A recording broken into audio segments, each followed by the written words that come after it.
दिल्ली के सीलमपुर में नाबालिग की हत्या की खबर सामने आई है। 17 साल के लड़के की चाकू से गोदकर हत्या की गई है। नाबालिग की हत्या के बाद इलाके में तनाव फैला हुआ है। घरों के बाहर हिंदू पलायन के पोस्टर्स लगाए गए हैं। लोगों ने हाथों में पोस्टर लेकर विरोध जताया। परिवार ने विशेष समुदाय पर आरोप लगाए हैं। आरोपी साहिल और गुसरा की तलाश फिलहाल जारी है और मामले में पुलिस जांच पड़ताल में जुटी है। दिल्ली के सीलमपुर इलाके में 17 साल के नाबालिग की हत्या का मामला सामने आया है। यहां कुछ युवकों ने चाकू से गोदकर युवक की हत्या कर दी। परिवार ने विशेष समुदाय पर आरोप लगाए हैं। पुलिस फिलहाल पूरे मामले की जांच में जुटी है। घटना के बाद इलाके में हिंदू पलायन के पोस्टर्स लगाए गए हैं। वहीं लोगों ने हाथों में पोस्टर लेकर विरोध जताया है।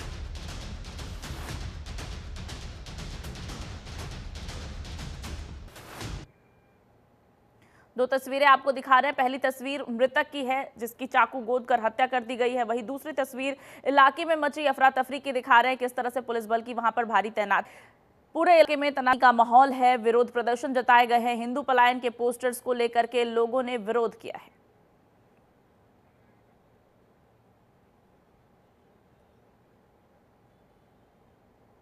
दवा गोली कुछ तो लेंगे, बच्चे बदतमीजी है। स्कूल जाती है लड़कियों को, भाई घेर लेते हैं। स्कूल जाने का टाइम पे सुबह से खड़े हो जाते हैं, जाके लड़कियों की घेर लेते हैं। लड़कियों को हम कब तक लड़कियों की पहरेदारी करेंगे? बच्चे स्कूल ट्यूशन स्कूल तो जाएंगे। रंजीत की मम्मी, इनके बेटे का मर्डर हुआ, बजरंग दल में था। इनके बेटे का जितेंद्र का मर्डर हुआ। पहला मर्डर तो इनका हुआ, बच्चे का हुआ। बताइए माता जी। बोलिए माता जी, बोलिए। तबीयत अच्छा ही नहीं है मेरी। तबीयत ठीक नहीं है आपकी? बोलो। ये हमारे प्रधान है समाज की, बबली भारती नाम है इनका। जी बताएं। मेरा बेटे को 7 साल हो गए। रंजीत नाम का मेरा बेटा 28 साल का था। गोली मार के हत्या कर दी उसकी। और उस टाइम पे बीजेपी सरकार नहीं थी। आज मेरी ये मांग है कि मनोज तिवारी और रेखा गुप्ता यहाँ पर आना चाहिए। ये मांग है। एनकाउंटर होना चाहिए और जिसका बेटा मरा है उनको मुआवजा मिलना चाहिए। सही बात है। ये बात है मेरी। आपके बेटे की जब ऐसा घटना हुई थी तो उस समय पुलिस की तरफ से कोई कार्रवाई हुई थी? कार्रवाई उन्होंने ही अपने गवाही बनाए और पुलिस गवाही तोड़वा दी। वो बाहर आ गए। उसके बाद आपने वापस से कोशिश नहीं की? चल रहा है। वो बाहर है, मुकदमा चल रहा है। क्या चाहते हैं आप लोग? ये चाहते हैं हमारे यहाँ पर, जैसे हमारा 11 समाज का माहौल है, हम बीजेपी में सारे लोग हैं, हमारी पूरी सुरक्षा होनी, पुलिस यहाँ पर रहनी चाहिए। और हमारे जिसको उनका बेटा खत्म हुआ है, कुणाल की हत्या हुई है, उसको फांसी की सजा होनी चाहिए या उसका इनकाउंटर होना चाहिए और उनके माँ बापों को मुआवजा मिलना चाहिए, ताकि उनका भविष्य आगे कहाँ से चलेगा।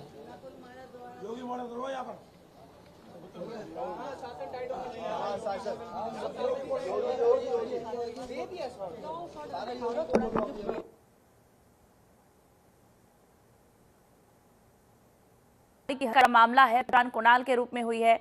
घर से दूध लेने के लिए बताया जा रहा है कि कुणाल निकला था जिस वक्त इस वारदात को अंजाम दिया। इसके बाद इलाके में अर्धसैनिक बल की तैनाती की गई है।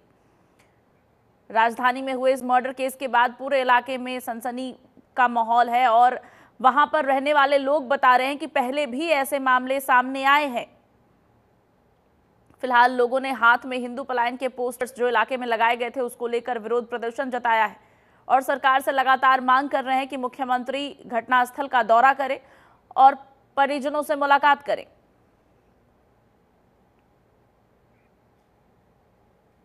दिल्ली के सीलमपुर से 17 साल के नाबालिग की हत्या की खबर सामने आई है। 4-5 लोगों ने चाकू गोदकर ये मर्डर किया है।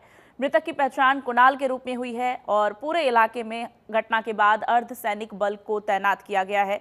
नाबालिग के परिजनों ने वारदात के बारे में बताया है कि युवक घर से दूध लेने के लिए निकला था जिस वक्त इस वारदात को अंजाम दिया गया।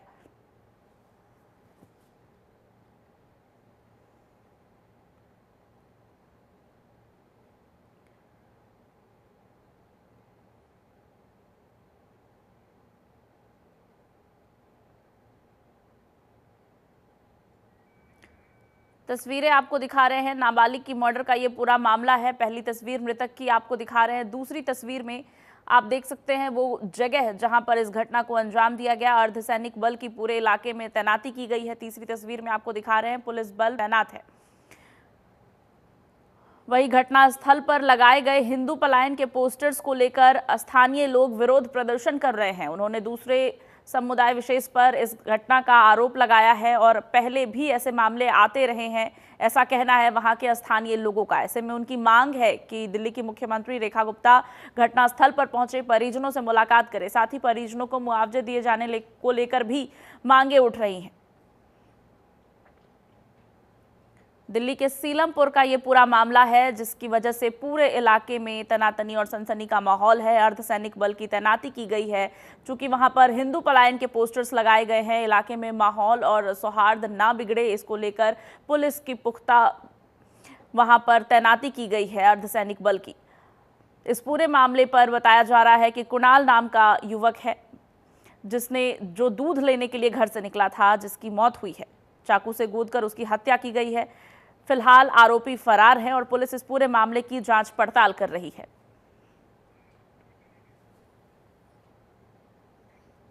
मर्डर की वारदात के बाद परिवार में गम का माहौल है। परिवार का रो रो कर बुरा हाल है। परिवार ने विशेष समुदाय पर आरोप लगाया है। दे रही अभी वो लगा नहीं, मुझे भूख लगी, तुम दे दो। तुम मेरा बच्चा 7 बजे करीब निकला दूध लेने के लिए, समोसे लेने के लिए। 7:15 बजे खबर आई कि बच्चे को तुम्हारे चाकुओं से गोद दिया। जिगराने दोस्तों ने, यारों ने, भाई ने देखा, मेरे पति ने देखा भागता हुआ। नहीं बचाया किसी ने, नहीं बचाया किसी ने। डॉक्टर की दुकान में घुसा था हाथ पेट लगा के, तो डॉक्टर को ही मारा।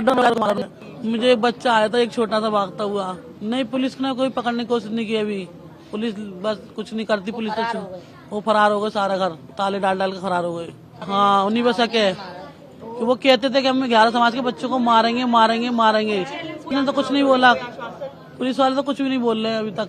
उन्होंने ये यूं की कि किसी लाला नाम लड़के से 2-3 की दुश्मनाई चल रही थी, तो उन्होंने ये तक किया था कि जैसे हिंदू है हिंदू है, मुसलमान है, तो हमारे 11 समाज की समाज है, तो उन्होंने कहा कोई भी 11 समाज का बच्चा दिखेगा उसे मार दो। जो वो तो फरार है। हम तो अपने बच्चे हमें तो बाद में पता लगा है, बाद में पता लगा था। मैं इस मेरी बच्ची को घेर लिया था उस लड़की ने गुजराने। हमारी कुछ रंजिश नहीं थी, हमारा कोई मैटर नहीं था। उसे नहीं, इसको घेर लिया था एक बार उस लड़की ने गुजराने कि तेरे भाई को ही मारेंगे हम, तू बोलेगी तेरे भाई को ही मारेंगे। कोई नहीं गया खबर करने। अब मेरा लाल चला गया जब उठे सब, जब मेरा लाल चला गया जब उठे सब, कोई नहीं उठाता उस टाइम। मैं तो कंट्रोल चाहती हूँ बस लाश के बदले लाश। मेरा बेटा बेकसूर में मारा गया है और मुझे भी चाहिए, उनकी लाश चाहिए। जिसने मेरे बच्चे को सच्चे बच्चे को मेरा कुछ नहीं याद, मेरा बोला था वो बोला। एक ही बार दी थी उसको, मैंने चमका दिया था, मार के तो दिखा, तो बताऊंगी। मुझे कहता 3 महीने बाद मार ही देगी। अरे किसी और की लड़ाई थी, बस कैमरे में आया था। वो लड़के तो फरार है अभी तक, वो एक बार भी आए नहीं। इन्होंने सोचा इसको मार दे, ये भी 11 समाज का लगता, खूबसूरत लगता है। दुनिया भी 6 फुट का था और कैसे सवर कर लेता, सुंदर होठ भी तो होठों में खून चल रहा है इससे। हमारे सहयोगी नमित त्यागी फोनो लाइन पर हमारे साथ जुड़ गए हैं। नमित, पूरे मामले में नए मोड़ सामने आ रहे हैं। एक विशेष समुदाय पर घटना का आरोप लगाया जा रहा है। पुलिस बल की तैनाती है, लेकिन परिजनों का कहना है कि पुलिस काम नहीं कर रही ढंग से। सबसे पहले क्या अपडेट है और इलाके में अभी किस तरह का माहौल है? देखिए, मामला कल देर रात का है। जो 17 साल का मृतक है कुणाल, वो गांधीनगर में कपड़े दुकान पर काम करता था और उसके बाद वो जो घर पर आया, पहले अपनी दादी को अस्पताल लेकर गया और फिर जब वो जैसे ही घर पर आया तो वो दूध लेने के लिए मार्केट में गया हुआ था। तकरीबन उसके घर से 100 मीटर की दूरी पर ही कुछ घेर कर एक विशेष समुदाय के लोगों ने उसको घेर कर जो है उस पर तकरीबन 10 से 12 चाकू से वार किया, जिसके बाद आनंद फनन पर वहां पर जो परिवार के लोग थे उन्होंने अस्पताल में पहुंचाया, लेकिन अस्पताल में पहुंचने से पहले ही कुणाल की जो है वो मृत्यु हो चुकी थी। हालांकि फिलहाल पूरे इलाके के माहौल है और जो पीड़ित परिवार के लोग हैं, जो मृतक परिवार के लोग हैं, वो लगातार एक विशेष समुदाय पर आरोप लगा रहे हैं कि एक विशेष समुदाय के लोगों ने ही कुणाल की हत्या की है। और न केवल ये पहली हत्या है, बल्कि इलाके के के लोगों का ये कहना है कि इससे पहले भी 7-8 मर्डर जो है वो इस इलाके के अंदर हिंदू समाज के लोगों को टारगेट करके किए जा चुके हैं और पुलिस ने अभी तक किसी को भी गिरफ्तार नहीं किया गया है। हालांकि पुलिस का पक्ष माने तो पुलिस जो इलाके के अंदर सीसीटीवी कैमरे लगे हैं उनकी फुटेज को खंगाल रही है और उसके आधार पर आगे की कार्रवाई कर रही है। इसके साथ साथ दूसरा एंगल इसमें देखा जा रहा है कि उस गली, जिस गली में कुणाल की डेथ हुई है, वहां के लोगों ने अपनों पर यह मकान बिकाऊ है, हम यहाँ से पलायन करें, इस तरीके के जो पोस्टर है वो लगा दिए हैं। यानी कि वहां के जो हिंदू समाज के लोग हैं वो खुद को वहां पर असुरक्षित महसूस करें। और कुछ लोगों की ये भी डिमांड है कि जो योगी मॉडल उत्तर प्रदेश में देखा जाता है कि आरोपियों के घर पर बुलडोजर चलता है, वो योगी मॉडल सीलमपुर के अंदर आखिर होना चाहिए, क्योंकि इससे पहले कई इस तरीके के मर्डर यहाँ पर हो चुके हैं। डर का माहौल है, पैरामिलिट्री फोर्सेस और दिल्ली पुलिस को भारी संख्या में डिप्लॉय किया गया है ताकि जो लॉ एंड ऑर्डर की स्थिति है वो मेंटेन की जा सके। साथ ही हिंदू पलायन के पोस्टर्स वहां पर देखे जा रहे हैं जिसका स्थानीय लोग विरोध प्रदर्शन कर रहे हैं। इन पोस्टर्स का क्या है और नमित स्थिति इतनी बदतर अचानक से तो नहीं हो गई होगी। और जैसा कि आपने भी जानकारी दी कि इलाके में पहले भी इसी प्रकरण में कई मर्डर हो चुके हैं, बावजूद इसके संज्ञान नहीं लिया जा रहा है, तो क्या पुलिस पक्ष की बात को मान लेना कि सीसीटीवी कैमरे को खंगाल रहे हैं? हालांकि अभी पुलिस की तरफ से यही बयान आया है कि हम सीसीटीवी कैमरे को खंगाल रहे हैं, आरोपियों की जल्दी से ही धरपकड़ की जाएगी। लेकिन जैसा हमने पहले बताया कि जो ये लड़का है कुणाल, ये 11 समाज के लोगों से आता है और 11 समाज के लोगों के होने के ऊपर अटैक किया गया है, जैसा मृतक के परिवार वालों का कहना है। हालांकि इससे अगर हम पिछले 3-4 महीने पहले की बात करें तो क्या एक जो सूत्र बता रहे हैं कि उसी की वजह से कुणाल का जो मर्डर है वो किया गया है। हालांकि ये जो पूरा इलाका है नॉर्थ दिल्ली का इलाका पड़ता है और यहाँ पर सीलमपुर की बात करें या फिर पदमपुरी की बात करें, जाफराबाद की बात करें, ये पूरा जो इलाका है ये मुस्लिम बहुल इलाका आता है। ऐसे में यहाँ पर जो हिंदू आबादी है वो काफी कम है और वहाँ पर हिंदू समाज के लोगों का कहना है कि हमारी कम आबादी होने के कारण ही हम लोगों को टारगेट किया जाता है और जो इस लोग हैं इस तरीके के हमले करते हैं।